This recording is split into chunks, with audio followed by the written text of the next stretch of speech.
Hi friends, మీరు చూస్తున్నారు pharma guide. నేను మీ రాధాకృష్ణ. ఈ రోజు వీడియోలో మనము ఒక సరికొత్త టాపిక్ గురించి మాట్లాడుకుందాం. అదేంటంటే ఏపీలో ఉన్నటువంటి యూనివర్సిటీలు ఎన్ని, వాటి పేర్లేంటి, అట్ ద సేమ్ టైం వాటికి కొత్తగా ఏర్పడిన అంటే ఈ ఏడాది ఈ యూనివర్సిటీకి సంబంధించినటువంటి వీసీలను అంటే వైస్ ఛాన్సలర్ను కొత్తగా ఏర్పాటు చేయడం జరిగింది. సో వాళ్ళ పేర్లతో పాటు ఆ యూనివర్సిటీ తాలూకు లొకేషన్, పేర్లు అన్ని కూడా క్లియర్ గా తెలుసుకుందాం. అంతేకాకుండా ఈ వీడియోను ఎండ్ వరకు చూడండి, లైక్ చేయడం మాత్రం మర్చిపోదు. ఎందుకంటే నేను మీ ద్వారా ఆశించేది ఒక్క లైక్ మాత్రమే. అండ్ అదే విధంగా నేను చెప్పబోయే ఈ యూనివర్సిటీలలో మీరు ఒకవేళ చదివినా, చదువుకుంటున్నా, చదవబోతున్నా, ఏ యూనివర్సిటీలో చేశారు అన్న విషయాన్ని కమెంట్ రూపేణా నాకు తెలియచేయడం మాత్రం మర్చిపోదు. ఎందుకంటే నేను కూడా తెలుసుకుంటాను మీరు ఏ యూనివర్సిటీకి చెందిన వాళ్ళు అన్న విషయాన్ని. సో మరి ఇంకా లేట్ చేయకుండా డైరెక్ట్ టాపిక్ లోకి వెళ్ళిపోదామా? Let us start our pharma guide channel. చూడండి ఫ్రెండ్స్, మీరు ఇక్కడ గమనించినట్లయితే ఇప్పుడు నేను చెప్పబోయేవన్నీ కూడా ఆంధ్రప్రదేశ్ లోని పలు విశ్వవిద్యాలయాలకు సంబంధించినటువంటి పేర్లు, వాటి తాలూకు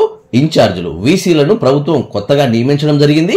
ఈ సందర్భంగా ఆ జాబితాను ఏపీ సర్కార్ విడుదల చేయడం జరిగింది. సో ఇందులో భాగంగా మనం మొట్టమొదటిగా చూసుకున్నట్లయితే ఎస్వియు శ్రీ వెంకటేశ్వర యూనివర్సిటీ అని చెప్పొచ్చు. ఇది మనకు తిరుపతిలో ఉంటుంది.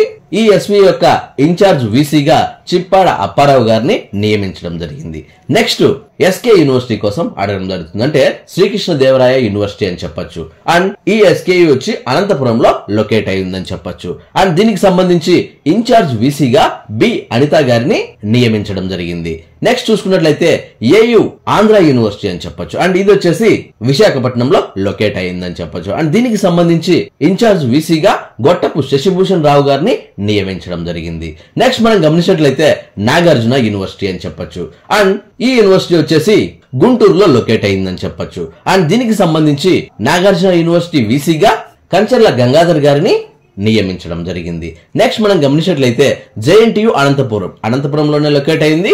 జవహర్లాల్ నెహ్రూ టెక్నాలజికల్ యూనివర్సిటీ అని చెప్పొచ్చు. అండ్ దీనికి సంబంధించి జేఎన్టీయు అనంతపూర్ ఇన్ఛార్జిగా సుదర్శన్ రావు గారిని నియమించడం జరిగింది. ఆ తర్వాత మనం గమనించినట్లయితే పద్మావతి మహిళా యూనివర్సిటీ, ఇది వచ్చేసి తిరుపతిలో లొకేట్ అయిందని చెప్పొచ్చు. అండ్ దీనికి సంబంధించి ఇన్ఛార్జ్ వీసీగా వి ఉమా గారిని నియమించడం జరిగిందని చెప్పొచ్చు. అండ్ నెక్స్ట్ జేఎన్టీయు విజయనగరం అని చెప్పొచ్చు. జవహర్లాల్ నెహ్రూ టెక్నాలజీ యూనివర్సిటీ విజయనగరంలో లొకేట్ అయి ఉండదు. అండ్ దీనికి సంబంధించిన ఇన్ఛార్జ్ వీసీగా రాజ్యలక్ష్మి గారిని నియమించడం జరిగింది. ఆ తర్వాత మనం గమనించినట్లయితే జేఎన్టీయు కాకినాడ కోసం చూసుకున్నట్లయితే ఇన్ఛార్జ్ వీసీగా మురళీకృష్ణ గారిని నియమించడం జరిగిందని చెప్పొచ్చు.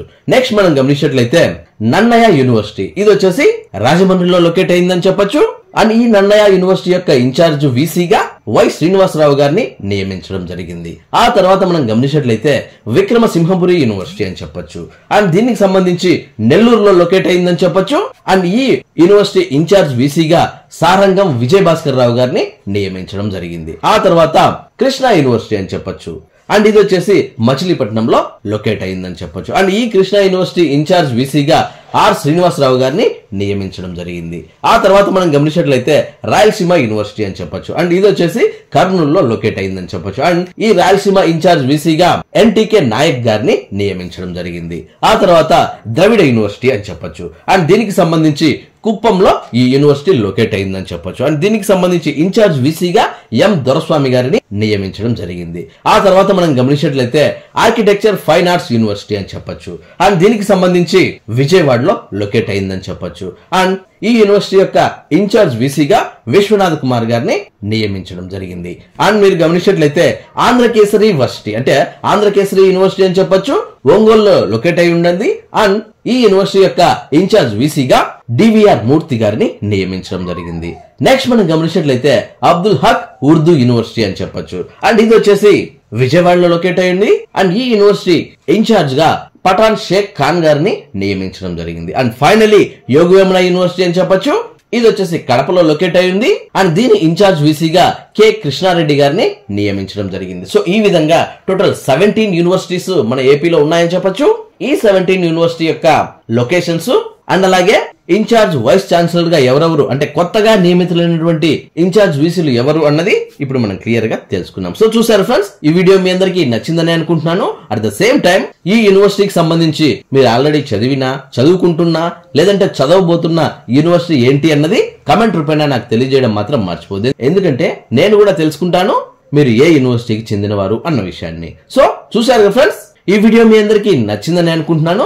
లైక్ చేయడం మాత్రం మర్చిపోదు, ఎందుకంటే నేను మీ ద్వారా ఆశించేది ఒక్క లైక్ మాత్రమే. అంతేకాకుండా మీకు ఇంకా ఏమైనా డౌట్స్ ఉన్న, క్వారీస్ ఉన్న డైరెక్ట్ గా కమెంట్ బాక్స్ లో టైప్ చేయండి, వెంటనే నేను మీకు రిప్లై ఇస్తాను. అలాగే మీరు ఏ ఇతర గైడెన్స్ గురించి నాతో డైరెక్ట్ గా తెలుసుకోవాలనుకుంటే డైరెక్ట్ మీరు నాకే కాల్ చేయొచ్చు. అదెలా అంటే మీ మొబైల్లో ఉన్న ప్లే స్టోర్కి వెళ్ళండి, అక్కడ కాల్ మీ 4 అనే యాప్ ఉంటుంది. ఆ యాప్ మీరు డౌన్లోడ్ చేసుకుని సోర్స్ బాక్స్ లోకి వెళ్ళి రాధాకృష్ణ 1481@cm4 అని మీరు టైప్ చేసినట్లయితే డైరెక్ట్ గా మీరు నాకు కాల్ చేసే ఆప్షన్ మీకు దొరుకుతుంది. సీరియస్ గా నా అవసరం మీకు ఉంటేనే కాల్ చేయండి, ఎందుకంటే మీ టైం ని అలాగే మీ మనీని వేస్ట్ చేసుకోవద్దు. ఇంట్రెస్ట్ ఉన్న వాళ్ళు ట్రై చేయండి. అండ్ అలాగే ఫస్ట్ టైం మన ఛానల్ చూస్తున్నట్లయితే సబ్స్క్రైబ్ చేయండి. సబ్స్క్రైబ్ చేయగానే పని అయిపోలేదు గైస్, పక్కనే ఉన్న బెల్ ఐకాన్ని మీరు ప్రెస్ చేయడం ద్వారా నేను వీడియో పెట్టిన వెంటనే మీకు నోటిఫికేషన్స్ ద్వారా అలర్ట్స్ వస్తాయి. చూసారు కదా ఫ్రెండ్స్, మళ్ళీ నెక్స్ట్ వీడియోలో మరొక ఇంట్రెస్టింగ్ టాపిక్ తో మళ్ళీ మీ ముందుకు వస్తాను. అంతవరకు సెలవు. Thank you for watching. జై హింద్.